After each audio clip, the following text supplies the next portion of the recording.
Praise the Lord. നമ്മുടെ ഈ ധ്യാനത്തിൻ്റെ രണ്ടാമത്തെ ദിവസം നമ്മൾ വ്യക്തിപരമായ പ്രാർത്ഥനയിലൂടെയും സങ്കീർത്തനങ്ങളിലൂടെയും ദൈവത്തിൻ്റെ ജ്ഞാനവും ധാരാളമായി നിറഞ്ഞുകൊണ്ടിരിക്കുകയാണ്. അന്ധകാരത്തിൽ കഴിഞ്ഞ ജനം ഒരു പ്രകാശം കണ്ടുവെന്ന് മത്തായിയുടെ സുവിശേഷം 4-ാം അധ്യായം 16-ാമത്തിൽ നമുക്ക് കാണാം. മത്തായി 4:16. അന്ധകാരത്തിൽ സ്ഥിതി ചെയ്തിരുന്ന ജനങ്ങൾ വലിയ പ്രകാശം കണ്ടു. മരണത്തിന്റെ മേഖലയിലും നിഴലിലും വസിച്ചിരുന്നവർക്കായി ഒരു ദീപ്തി ഉദയം ചെയ്തു. അപ്പോൾ മുതൽ യേശു പ്രസംഗിക്കാൻ തുടങ്ങി, മാനസാന്തരപ്പെടുവിൻ, സ്വർഗരാജ്യം സമീപിച്ചിരിക്കുന്നു. എന്തായിരുന്നു ഈ അന്ധകാരം? ഈ അന്ധകാരം എന്നത് തീർച്ചയായിട്ടും ഒരു ദൃശ്യമായ അന്ധകാരമല്ല. ഇവിടെ അന്ധകാരം എന്ന് മനസ്സിലാക്കേണ്ടത് അജ്ഞതയാണ്. അജ്ഞത, ഇഗ്നറൻസ്. മനുഷ്യൻ ദൈവത്തിന് പകരം സൃഷ്ടിയെ ആരാധിച്ചിരുന്ന, സൂര്യനെയും ചന്ദ്രനെയും മലയെയും മരത്തെയും കാറ്റിനെയുമെല്ലാം ആരാധിച്ചിരുന്നൊരു സമയം. ദൈവത്തെക്കുറിച്ചുള്ള അറിവ് അല്പം പോലും ഇല്ലാതിരുന്ന സമയത്ത്, അല്ലെങ്കിൽ ദൈവജനം ഇസ്രായേലിൽ അതൊക്കെ ഉണ്ടായിരുന്നുവെങ്കിലും അവർ യഥാർത്ഥമായ ആ ദൈവത്തിൻ്റെ ജ്ഞാനത്താൽ പ്രകാശിതരല്ലായിരിക്കുന്ന അവസ്ഥ. ഇവിടെയാണ് യേശു വന്ന സമയം. അതുകൊണ്ടാണ് പറയുന്നത്, അന്ധകാരത്തിൽ കഴിഞ്ഞിരുന്ന ജനം ഒരു പ്രകാശം കണ്ടു. ക്രിസ്മസ് ആയിട്ട് എല്ലായിടത്തും നക്ഷത്രങ്ങൾ തൂക്കി കഴിഞ്ഞിരിക്കുന്നു. നക്ഷത്രത്തിന്റെ അർത്ഥം എന്താണ്? ഞാൻ പറഞ്ഞോ നക്ഷത്രത്തിന്റെ അർത്ഥം എന്താണെന്ന്? എന്താ ഈ നക്ഷത്രത്തിന്റെ അർത്ഥം? എന്തിനാണ് ഈ നക്ഷത്രം തൂക്കുന്നത്? ആരെങ്കിലും ഒന്ന് പറയാമോ? നക്ഷത്രത്തിന്റെ അർത്ഥം എന്താ?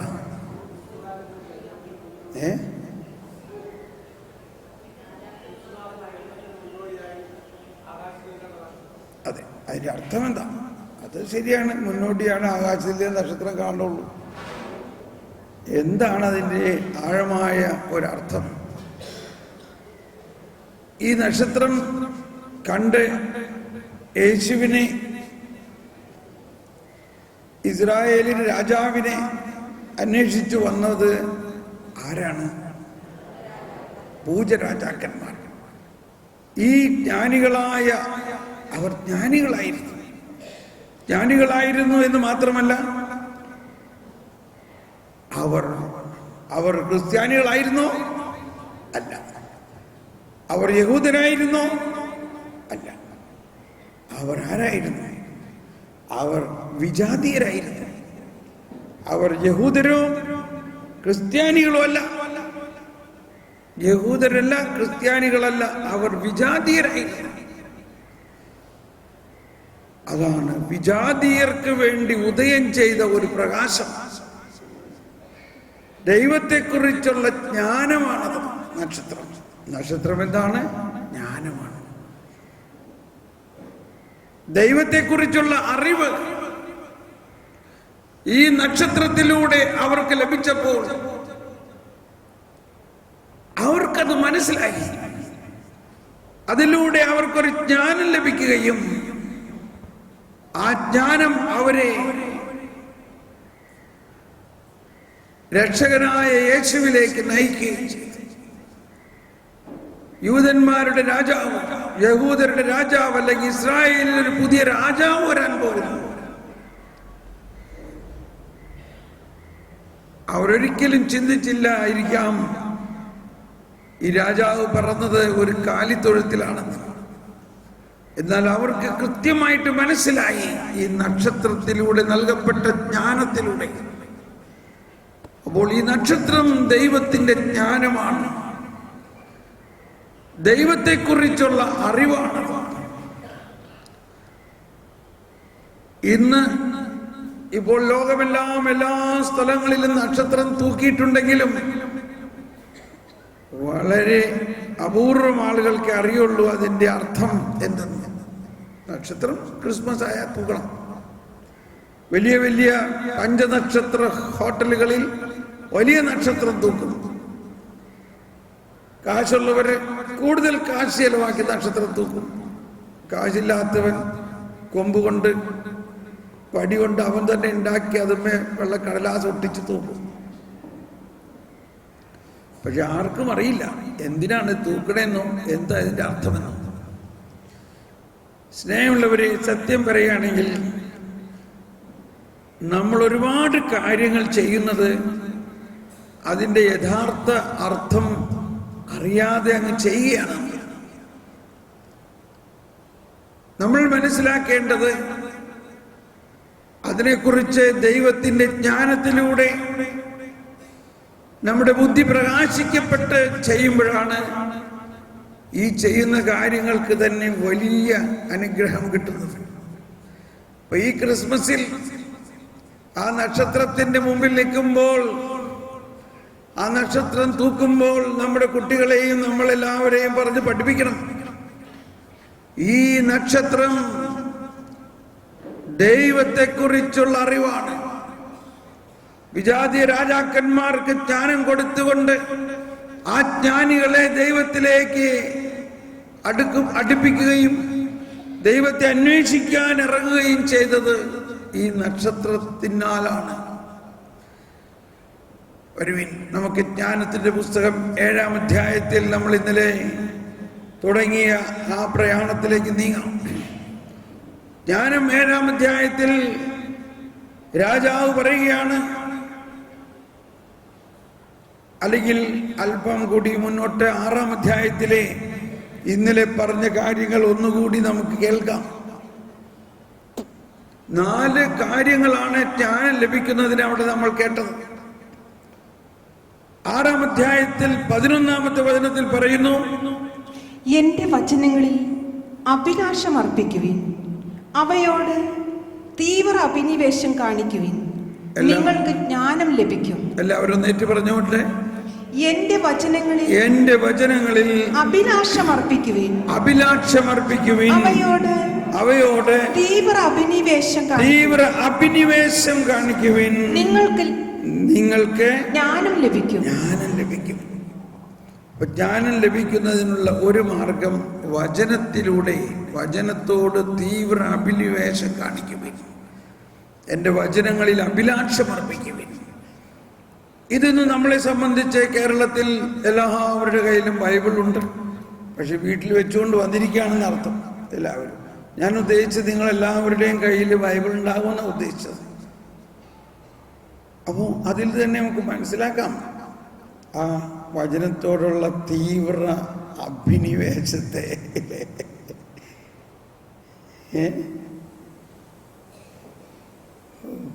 എന്തൊരു കഷ്ടമാണ്. നമ്മൾ ബൈബിളൊക്കെ കൊണ്ടുവരണമെന്ന് ആണാവുക, അതൊക്കെ പന്തക്കോസ്തക്കാരല്ലേ ചെയ്യണേ. നമ്മൾ ബൈബിളായിട്ട് കൊണ്ടു നടക്കും. അതാണ്. എന്നാൽ അവരുടെ ബൈബിളാണെങ്കിൽ ജ്ഞാനത്തിൻ്റെ പുസ്തകം ഇല്ലാതാനും. അപ്പൊ വചനത്തോട് തീവ്ര അഭിനിവേശം കാണിക്കണം. ഓക്കെ, 2-ാമത് തുറന്നു വായിക്കാം. തേജസ്സുറ്റതാണ് ജ്ഞാനം, അത് മങ്ങിപ്പോവുകയില്ല. ജ്ഞാനത്തെ സ്നേഹിക്കുന്നവർ നിഷ്പ്രയാസം അവളെ തിരിച്ചറിയുന്നു. അവളെ തേടുന്നവർ കണ്ടെത്തുന്നു. തന്നെ അഭിലഷിക്കുന്നവർക്ക് വെളിപ്പെടാൻ അവൾ തിടുക്കം കൂട്ടുന്നു.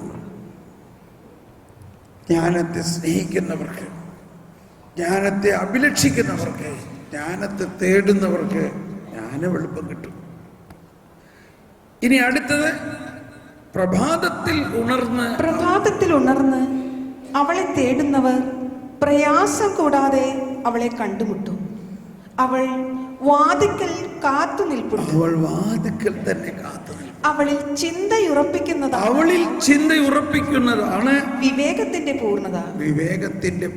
അവളുടെ കാര്യത്തിൽ ജാഗരൂകതയുള്ളവൻ ദുഃഖവിമുക്തനാകും. അപ്പോ ഒന്ന് പ്രാർത്ഥിക്കണം, മറ്റൊന്ന് വചനം വായിക്കണം, ജ്ഞാനത്തിന് വേണ്ടി, ജ്ഞാനത്തിനെ സ്നേഹിക്കണം, ജ്ഞാനത്തെ അഭിലഷിക്കണം, ജ്ഞാനത്തെ തേടണം. എന്നാൽ അതിലെല്ലാത്തിലും പ്രധാനമായൊരു ഘടകം, ഏത് സമയത്താണ് ജ്ഞാനം എളുപ്പം കിട്ടാൻ വഴിയുള്ളത്? പ്രഭാതത്തിൽ അവൾ വാതിക്കൽ കാത്തു നിൽപ്പുണ്ട്. ഒരു 4 മണി 4:30 മണി വളരെ പ്രഭാതമാണ്. അപ്പോൾ ഈ ദിവസങ്ങളിൽ പ്രത്യേകിച്ച് പ്രഭാതത്തിൽ ഉണർന്ന് ജ്ഞാനത്തിന് വേണ്ടി പ്രാർത്ഥിക്കണം. ഞാൻ ആദ്യകാലങ്ങളിൽ ഇങ്ങനെ വെളുപ്പിന് എണീക്കാൻ വളരെ ബുദ്ധിമുട്ടായിരുന്നു.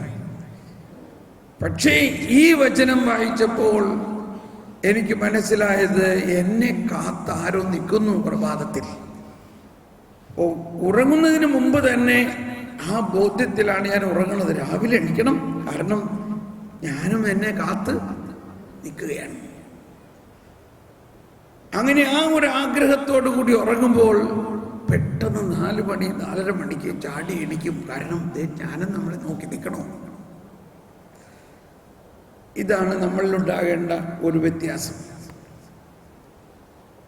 അങ്ങനെ മറ്റെല്ലാവരും ഉണരുന്നതിന് മുമ്പ്, കുട്ടികൾ ഉണരുന്നതിന് മുമ്പ്, ജോലികളെല്ലാത്തിൻ്റെയും ബാധ്യതയിലേക്ക് അടക്കുന്നതിന് മുൻപ് 1/4 മണിക്കൂർ പ്രാർത്ഥിക്കണം. പ്രത്യേകം ജ്ഞാനത്തിന് വേണ്ടി പ്രാർത്ഥിക്കണം. അങ്ങനെ നമ്മൾ പ്രാർത്ഥിക്കുമ്പോഴാണ് ദൈവിക വെളിപ്പെടുത്തലുകൾ നമുക്ക് ലഭിക്കുന്നത്, സുവിശേഷത്തിന്റെ മർമ്മം മനസ്സിലാവുന്നത്. അല്ലെങ്കിൽ ഓരോ വചനത്തിനും അതിനെ അക്ഷരാർത്ഥത്തിൽ ചിന്തിച്ചും വ്യാഖ്യാനിച്ചും നമ്മളിങ്ങനെ നീങ്ങും. അതിൻ്റെ ആഴമായ അർത്ഥത്തിലേക്ക് നമ്മൾ പോകണം. രക്ഷാകര പദ്ധതിയുടെ ആഴമായ അർത്ഥത്തിലേക്കും നിങ്ങളുടെ വിശ്വാസം മാനുഷികമായ ജ്ഞാനത്തിൽ അടിസ്ഥാനമിടാതെ ദൈവിക ജ്ഞാനത്തിൽ അടിസ്ഥാനമിട്ട് നീങ്ങും. ഇനി 7-ാം അധ്യായത്തിൽ സോളമന്റെ ഒരു ടെസ്റ്റിമണിയാണത്. സോളമൻ പറയുകയാണ്, ഞാനും നിങ്ങളെ പോലെ തന്നെയാണ് ജനിച്ചത്. 7-ാം അധ്യായത്തിൽ 7-ാമത്തെ വചനം പറയുകയാണ്, എല്ലാവരെയും പോലെ ഞാനും മർത്യനാണ്, മണ്ണിൽ നിന്നുള്ള ആദ്യ സൃഷ്ടിയുടെ പിൻഗാമി. മാതൃഗർഭത്തിൽ ഞാൻ ഉരുവായി. ദാമ്പത്യത്തിന്റെ ആനന്ദത്തിൽ പുരുഷ ബീജത്തിൽ നിന്ന് ജീവൻ ലഭിച്ചു. 10 മാസം കൊണ്ട് അമ്മയുടെ രക്തത്താൽ പുഷ്ടി പ്രാപിച്ചു. ജനിച്ചപ്പോൾ ഞാനും മറ്റുള്ളവർ ശ്വസിക്കുന്ന വായു തന്നെ ശ്വസിച്ചു. എല്ലാവരും പിറന്ന ഭൂമിയിൽ ഞാനും പിറന്നു വീണു. എൻ്റെ ആദ്യ ശബ്ദം എല്ലാവരുടേതേയും പോലെ കരച്ചിലായിരുന്നു. പിള്ളക്കച്ചയിൽ ശ്രദ്ധാപൂർവം ഞാൻ പരിചരിക്കപ്പെട്ടു. രാജാക്കന്മാരുടെ ജീവിതാരംഭം ഇങ്ങനെ തന്നെ. എല്ലാ മനുഷ്യരും ഒന്നുപോലെയാണ് ജീവിതത്തിലേക്ക് വരുന്നത്. എല്ലാവർക്കും ജീവിത കവാടം ഒന്ന് തന്നെ, കടന്നു പോകുന്നതും അങ്ങനെ തന്നെ. ഞാൻ പ്രാർത്ഥിച്ചു, എനിക്ക് വിവേകം ലഭിച്ചു. ഞാൻ പ്രാർത്ഥിച്ചു. എല്ലാവരും ഏറ്റുപറഞ്ഞ് പ്രാർത്ഥിച്ചുകൊണ്ട്, ഞാൻ പ്രാർത്ഥിച്ചു, എനിക്ക് വിവേകം ലഭിച്ചു. എനിക്ക് വിവേകം ലഭിച്ചു. ഞാൻ ദൈവത്തെ വിളിച്ചപേക്ഷിച്ചു. ഞാൻ ദൈവത്തെ വിളിച്ചപേക്ഷിച്ചു. ജ്ഞാന ചൈതന്യം എനിക്ക് ലഭിച്ചു. എനിക്ക് ലഭിച്ചു. ചെങ്കോലിലും സിംഹാസനത്തിലും അധികം അവളെ ഞാൻ വിലമതിച്ചു. അവളോട് തുലനം ചെയ്യുമ്പോൾ ധനം നിസ്സാരമെന്ന് ഞാൻ കണക്കാക്കി. അനർഘ രക്തവും അവൾക്ക് തുല്യമല്ലെന്ന് ഞാൻ കണ്ടു. അവളുടെ മുൻപിൽ സ്വർണം മണൽത്തരി മാത്രം, വെള്ളി കളിമണ്ണും. ആരോഗ്യത്തെയും സൗന്ദര്യത്തെക്കാൾ അവളെ ഞാൻ സ്നേഹിച്ചു. ആരോഗ്യത്തെയും സൗന്ദര്യത്തെയും കാളധികം ഞാൻ അവളെ സ്നേഹിച്ചു. പ്രകാശത്തെക്കാൾ കാമ്യമായി അവളെ ഞാൻ വരിച്ചു. അവളുടെ കാന്തി ഒരിക്കലും ക്ഷയിക്കുകയില്ല. അവളോടൊത്ത് എല്ലാ നന്മകളും എണ്ണമറ്റ ധനവും എനിക്ക് ലഭിച്ചു. അവയെല്ലാം ഞാൻ സന്തോഷിച്ചു. ജ്ഞാനമാണ് അവയെ നയിക്കുന്നത്. എങ്കിലും അവളാണ് അവയുടെ ജനനി എന്ന് ഞാൻ ഗ്രഹിച്ചില്ല. ഇവിടെ മനസ്സിലാക്കേണ്ട പ്രധാന കാര്യം നമ്മൾ ഇന്നലെ പറയാൻ ആരംഭിച്ചതായിരുന്നു. കുറെ പേരൊക്കെ ഉറങ്ങിക്കൊണ്ടിരിക്കുകയായിരുന്നിരിക്കാം രാത്രി, ഇല്ലേ? വളരെ പ്രധാന ഒരു ബോധ്യമുണ്ടാകേണ്ടത്, നമ്മുടെ ജീവിതത്തിൽ എന്തിനാണ് നമ്മൾ ആദ്യ സ്ഥാനം കൊടുക്കുന്നത്? ഇവിടെ ഇസ്രായേലിലെ രാജാവ് തൻ്റെ രാജപദവിയേക്കാൾ മുൻ സ്ഥാനം ജ്ഞാനത്തിന് നൽകി. തൻ്റെ ചെങ്കോലിനെയും അധികാരത്തെയും കാൾ വലുത് ജ്ഞാനമാണെന്ന് അദ്ദേഹം മനസ്സിലാക്കി. അദ്ദേഹം പ്രാർത്ഥിക്കാൻ സമയം കണ്ടെത്തി. ഒരു രാജാവായിരുന്നിട്ടും പ്രാർത്ഥിക്കാൻ സമയം കണ്ടെത്തി. അതാ പറയുന്നത്, ഞാൻ പ്രാർത്ഥിച്ചു എന്ന് പറഞ്ഞ എല്ലാവരും 7-ാം അധ്യായത്തിൽ 7-ാമത്തെ വചനം എന്താണ്? ഞാൻ പ്രാർത്ഥിച്ചു എനിക്ക് വിവേകം ലഭിച്ചു. കരമുയർത്തി എല്ലാവരും നേരിട്ട് പറഞ്ഞ്, ഞാൻ പ്രാർത്ഥിച്ചു എനിക്ക് വിവേകം ലഭിച്ചു. തുടർന്ന് ഞാൻ ദൈവത്തെ വിളിച്ചപേക്ഷിച്ചു. ജ്ഞാന ചൈതന്യം എനിക്ക് ലഭിച്ചു.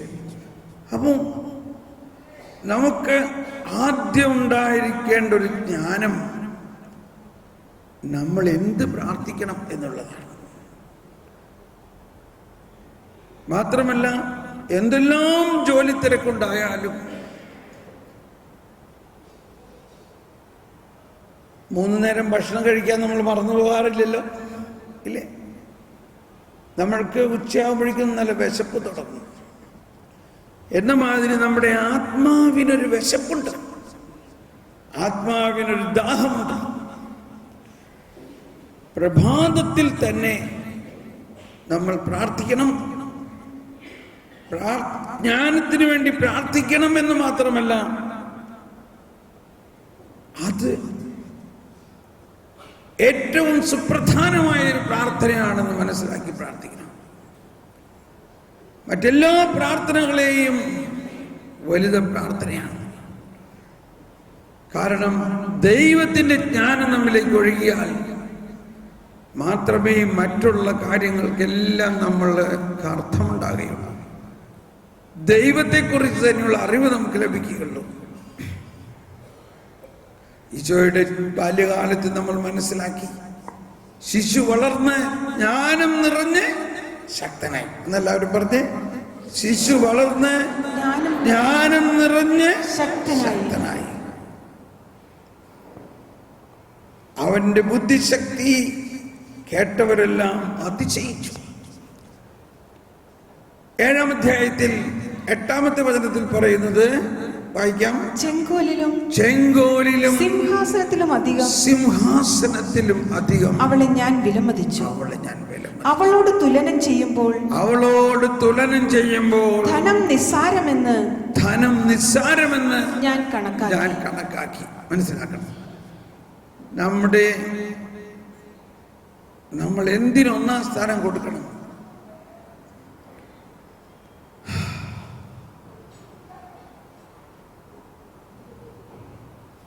ജ്ഞാനം. അവളോട് തുലനം ചെയ്യുമ്പോൾ ധനം ഒന്നുമല്ല.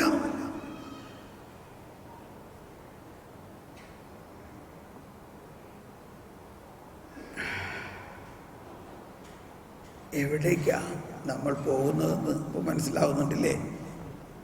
നമ്മൾക്ക് വളരെ അടിസ്ഥാനപരമായ ഒരു മാറ്റം നമ്മുടെ ചിന്താഗതിയിലും, നമ്മൾ എങ്ങനെ വളരണം, എന്താഗ്രഹിക്കണം എന്നതിലെല്ലാം വളരെ അടിസ്ഥാനപരമായൊരു മാറ്റം ഉണ്ടാകണം. നമ്മൾ ക്ഷമിക്കണം ഞാനീ പറയുന്നത്. അന്ധകാരത്തിലിരുന്ന് ജനം പ്രകാശം കണ്ടു എന്ന് പറയുന്നുണ്ടെങ്കിലും ക്രിസ്ത്യാനികളായ നമ്മൾ ആ പ്രകാശം കണ്ടുവരുന്നേ ഉള്ളൂ. ആ ജ്ഞാനം നമ്മൾ സാവധാനം തെളിയുന്നേ ഉള്ളൂ. നമ്മളിപ്പോഴും അന്ധകാരത്തിൽ തന്നെയാണ്. നമ്മൾ വസ്തുവകകൾക്കും ധനത്തിനും ജ്ഞാനത്തെക്കാൾ കൂടുതൽ വില കൽപ്പിക്കുന്നു. ഇത് മാറണം. ഇത് മാറിയാൽ മാത്രമേ നമ്മൾ ദൈവത്തിൽ വളരുകയുള്ളൂ, വിശ്വാസം വളരുകയുള്ളൂ.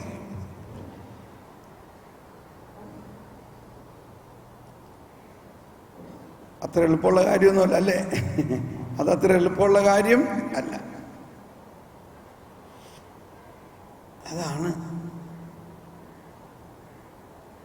പരിശുദ്ധാത്മാവിന്, ദൈവത്തിന്റെ ജ്ഞാനത്തിനും ശക്തിക്കും ഇതെല്ലാം സാധിക്കും.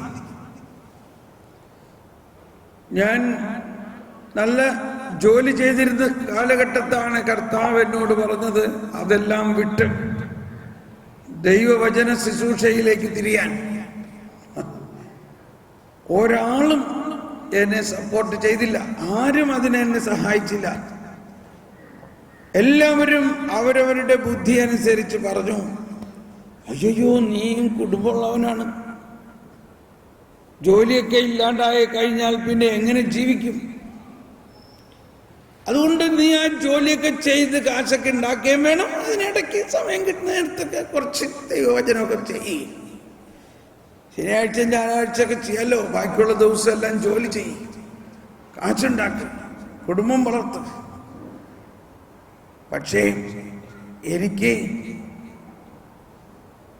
എന്നെ കർത്താവ് ശക്തമായിട്ട് വചന ശുശ്രൂഷയിലേക്ക് നയിക്കാൻ തുടങ്ങി. അങ്ങനെ സാവധാനം ജോലിയെല്ലാം ഉപേക്ഷിച്ചു. അടുത്ത മാസം എങ്ങനെ ശമ്പളം കിട്ടുമെന്ന് യാതൊരു അനുമാനവുമില്ല, ഒരു ബോധ്യവുമില്ല, ഒരറിവുമില്ല. പക്ഷേ ഒന്നറിയാം, കർത്താവ് അതെല്ലാം നൽകും എന്ന്. എവിടെ നിന്ന് നൽകും, ആരിലൂടെ നൽകും എന്ന് അറിയില്ല. അങ്ങനെ കർത്താവിനാൽ നയിക്കപ്പെടുന്ന കഴിഞ്ഞ 23 വർഷമായിട്ട് അങ്ങനെയാണ് ഞങ്ങൾ ജീവിക്കുന്നത്. ഇപ്പോ ചിലരോട് ചോദിച്ചു, ബ്രദർ എവിടെ പോയി? ഞങ്ങളിവിടെ കുറേ നാളായല്ലോ, കണ്ടില്ലല്ലോ. കർത്താവ് ഒരു സമയത്ത് പറഞ്ഞു, നീ യൂറോപ്യൻ രാജ്യങ്ങളിൽ പോയി സുവിശേഷ വേല ചെയ്യണം. യൂറോപ്യൻ മിഷനറിമാർ നമ്മുടെ ഭാരതത്തിൽ വന്നു, സുവിശേഷം നൽകി. അവരിവിടെ കൊല്ലപ്പെട്ടു, രക്തസാക്ഷികളായി, അല്ലാതെ അവർ ജീവൻ നൽകി.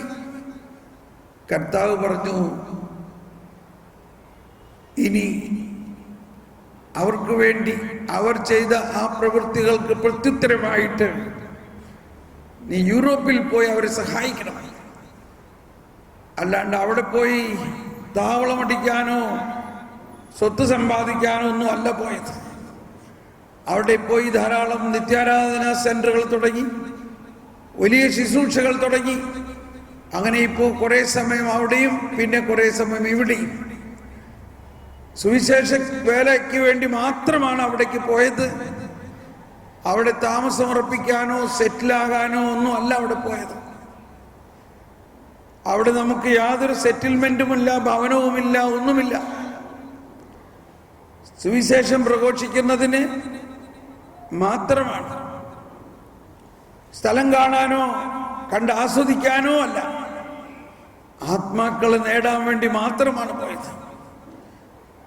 അപ്പോൾ കഴിഞ്ഞ 23 വർഷമായിട്ട് ഞങ്ങൾ ജീവിക്കുന്നത് എങ്ങു നിന്നും ഒരു കൃത്യമായ സംഖ്യ നമുക്ക് കിട്ടും എന്നുള്ള ഒരു റെമ്യൂണറേഷനോ ഒരു പോക്കറ്റ് മണി വരെ ഗ്യാരണ്ടി നമുക്കില്ല. ഇതായിരുന്നു പണ്ട് കേരളത്തിന്റെ അവസ്ഥ. എന്നാൽ ഇന്ന് എല്ലാം ഭൗതികമായ മാനങ്ങളാണ്. നമ്മുടെ വിദ്യാഭ്യാസം തന്നെ പള്ളിക്കൂടങ്ങളിലും അച്ഛന്മാരും സിസ്റ്റേഴ്സും പഠിപ്പിക്കുന്ന വിദ്യാഭ്യാസം തന്നെ അവനവന്റെ കാര്യം നേടാനുള്ള ഒരു അഭ്യാസം മാത്രമാണ്. ദൈവത്തിൽ ആശ്രയിക്കാനുള്ള ഒരു വിദ്യാഭ്യാസം ഇന്നും നമ്മളുടെ കേരളത്തിൽ പഠിപ്പിക്കുന്നില്ല. ദൈവത്തിന്റെ ജ്ഞാനത്തിലൂടെയുള്ള ഒരു വിദ്യാഭ്യാസം നമുക്കില്ല.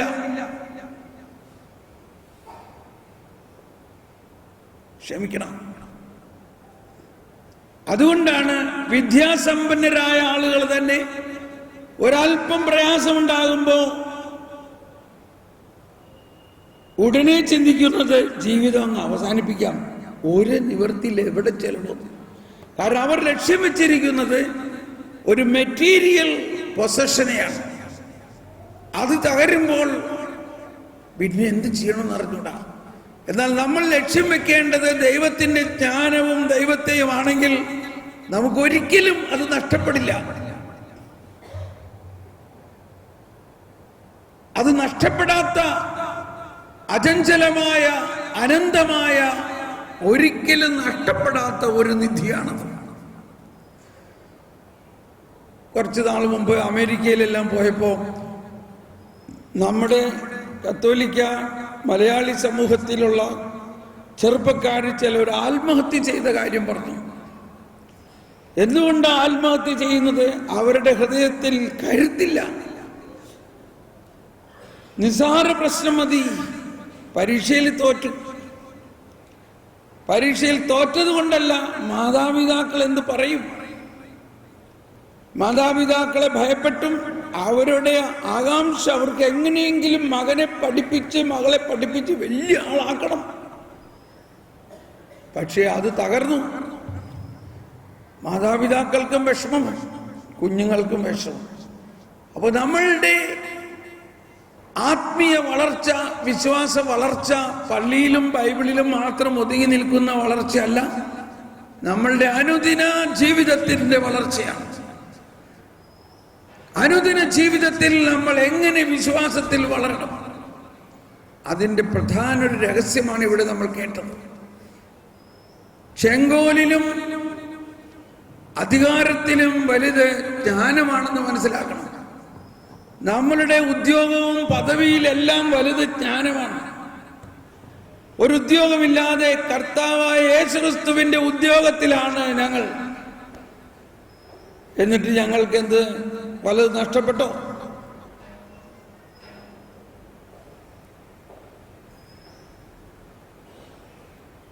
വായിക്കാം. 7-ാം അധ്യായം 8-ാമത്തെ വചനം.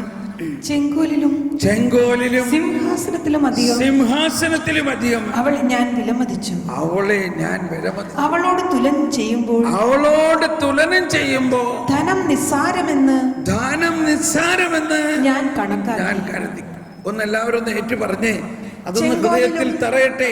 ചെങ്കോലിലും സിംഹാസനത്തിലും അധികം അവളെ ഞാൻ വിലമതിച്ചു. അവളോട് എല്ലാവരും കരമുയർത്തി ശബ്ദമുയർത്തി അവളോട് തുലനം ചെയ്യുമ്പോൾ ധനം നിസ്സാരമെന്ന് ഞാൻ കണക്കാക്കി. ഒന്നുകൂടി പറഞ്ഞ വചനം. അവളോട് തുലനം ചെയ്യുമ്പോൾ ധനം നിസ്സാരമെന്ന് ഞാൻ കണക്കാക്കി.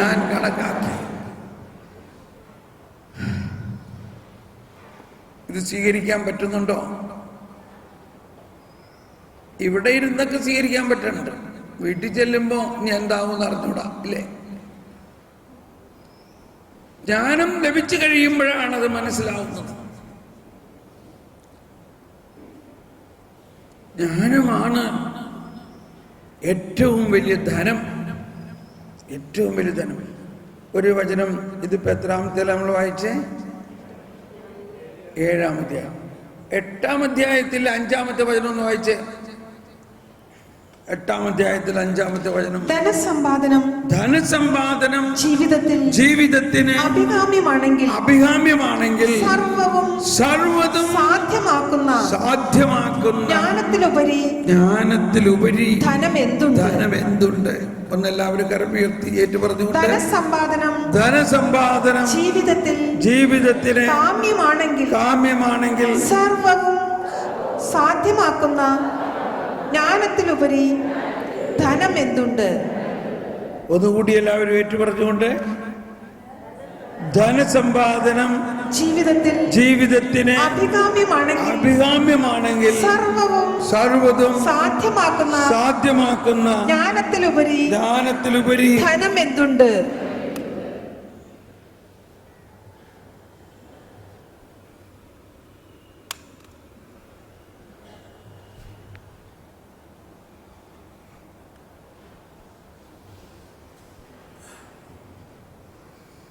എല്ലാവരും എന്നെ ഇവിടെ ഒറ്റയ്ക്ക് വിട്ടു പോയി. മൈക്കുകാരനുമില്ല, കറണ്ടുകാരനുമില്ല, ആരുമില്ല.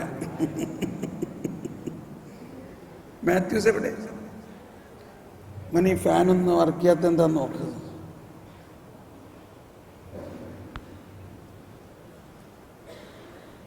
ഈ മൈക്കുകാരോടും ഇവിടെ വന്നിരിക്കാൻ പറ.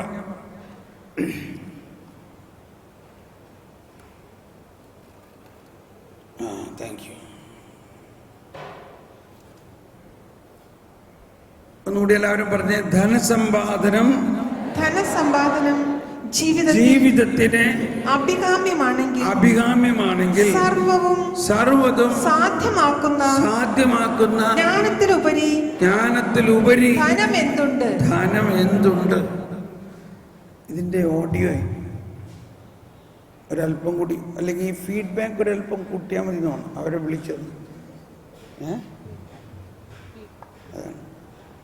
അല്ല, നമ്മളൊന്നും ചെയ്യണ്ട, അവരാരെയും വിളിക്കും.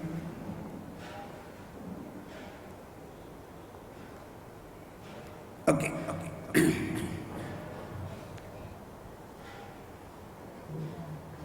സോളമന് ധനത്തിന്റെ കാര്യം ചിന്തിക്കേണ്ട ആവശ്യമൊന്നുമില്ല അല്ലേ? അങ്ങേര് രാജാവാ. നമ്മളിവിടെ കഞ്ഞിയും ചമ്മന്തിയും കൊണ്ട് ജീവിക്കുകയാണ് ഇല്ലേ? ഓരോ ദിവസവും എങ്ങനെയാ കാര്യങ്ങൾ നടത്തണമെന്നുള്ളത് കരഞ്ഞ് അങ്ങനെ നടന്നു പോണു. ചിലർ വന്നിങ്ങനെ, ബ്രദറെ പ്രാർത്ഥിക്കണേ, ഞങ്ങൾക്ക് വീടില്ല, ഇടമില്ല. ഞാൻ പറഞ്ഞു നല്ല കാര്യം. അപ്പം നീ കർത്താവി ചോമിച്ചയുടെ മാതിരിയല്ല. കർത്താവി ചോമിച്ചയ്ക്ക് മാതാവിന് ആവശ്യം, പിതാവിന് വേണ്ട, മോനെ അത് വേണ്ട. വീടുണ്ടായിരുന്നോ?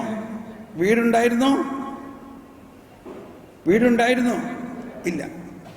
അതുകൊണ്ട് വീടില്ലാത്തവര്, ധനമില്ലാത്തവര് അങ്ങനെ ഒന്ന് ചിന്തിച്ചൂടെ ഒരു ദിവസമെങ്കിലും?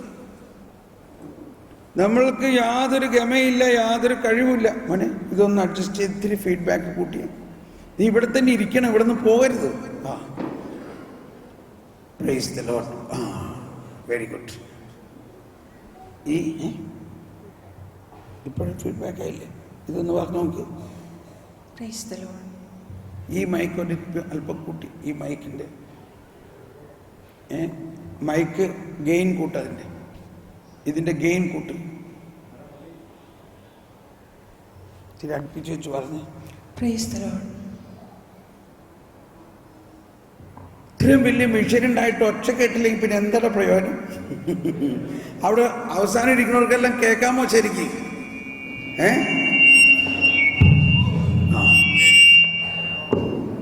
അത് നിങ്ങൾ അഡ്ജസ്റ്റ് ചെയ്യാൻ പഠിക്കണോ? അതിലാണ് കഴിവ്. ഇതിനെ നമുക്കൊണ്ട് പ്രാർത്ഥിക്കാവുന്ന ജ്ഞാനത്തിന് വേണ്ടി. ഇത്രയും വലിയ മെഷീനുണ്ടായിട്ട് അതിന്റെ അഡ്ജസ്റ്റ്മെന്റ് പഠിച്ചാലല്ലേ ശരിയാവുള്ളൂ. പക്ഷെ ശബ്ദം കേൾക്കണ്ടേ? ശബ്ദം കൃത്യമായിട്ട് കേൾക്കണമെന്നുണ്ടെങ്കിൽ നീ അവിടെ ഇരുന്ന് ശബ്ദം കേട്ട് അല്പം മൈന്യൂട്ട് അഡ്ജസ്റ്റ് ചെയ്യണം. അവിടെ ഒന്ന് സെറ്റ് ചെയ്ത് വെച്ചുകൊണ്ട് പോയി കഴിഞ്ഞാൽ ശരിയാവില്ല. നീ അവിടെ ഇരിക്കും, കുറച്ച് ശാന്തമായിട്ട് ഇരിക്കും. നിന്റെ ടെലിഫോൺ ഓഫ് ചെയ്ത് വയ്ക്കുന്ന, എന്നിട്ട് ഇവിടെ ശ്രദ്ധിക്കുക, എന്നിട്ട് കേക്ക് കുറച്ച് സമയം. എന്നിട്ട് എന്താ ചെയ്യേണ്ടതെന്നുള്ളത് തമ്പുരാനോടൊന്ന് ചോദിക്കുക. ഇപ്പം കുറച്ച് ശരിയാവുന്നുണ്ട് കേട്ടോ. അല്ലെങ്കിൽ 5 ദിവസം ഞാനിവിടുന്ന് പറയേണ്ടതാ, എൻ്റെ തൊണ്ട പോവും.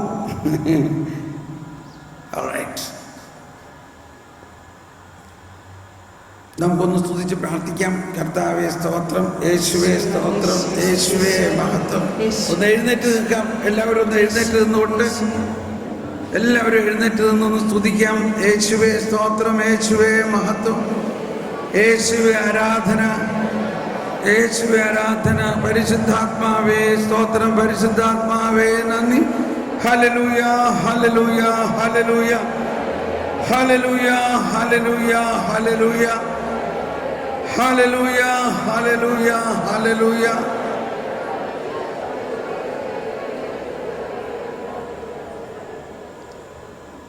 ഇരിക്കാം. അതിൻ്റെ ഒച്ച ശബ്ദം അത് വേണ്ട.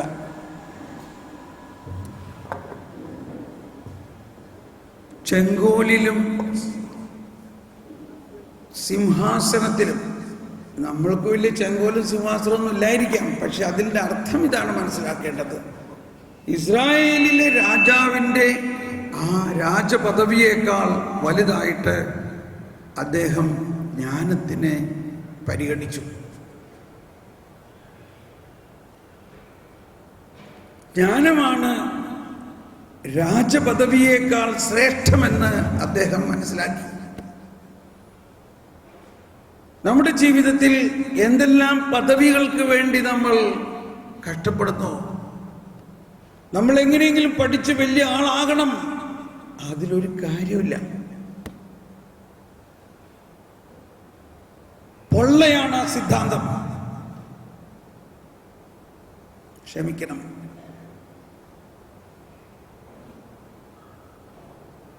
ദൈവത്തിന്റെ ജ്ഞാനം നിറയുമ്പോൾ അതാണ് ഏറ്റവും വലുത്.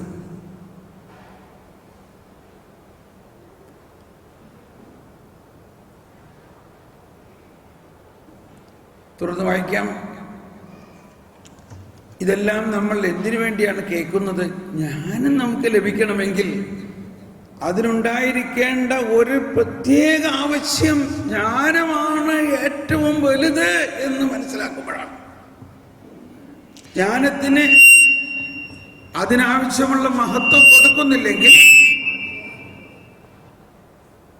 നീ ട്രെയിനിങ് എടുക്കണം, പഠിക്കണം അത് എങ്ങനെ ചെയ്യണേന്ന്. അതാണ് ഇതിൻ്റെ വേറെ എവിടെ സെറ്റിംഗ് നിനക്ക് ചെയ്യാനുണ്ട്. നീ സമാധാനമായിട്ടിരിക്കും, ധൃതി പിടിച്ചുകൊണ്ട് പോകണ്ടാവുന്നുണ്ട്. അവിടെ ഇരുന്നാൽ മതി. നീ ചുമ്മാ കുറച്ചു നേരം ശാന്തമായിട്ടിരിക്കും.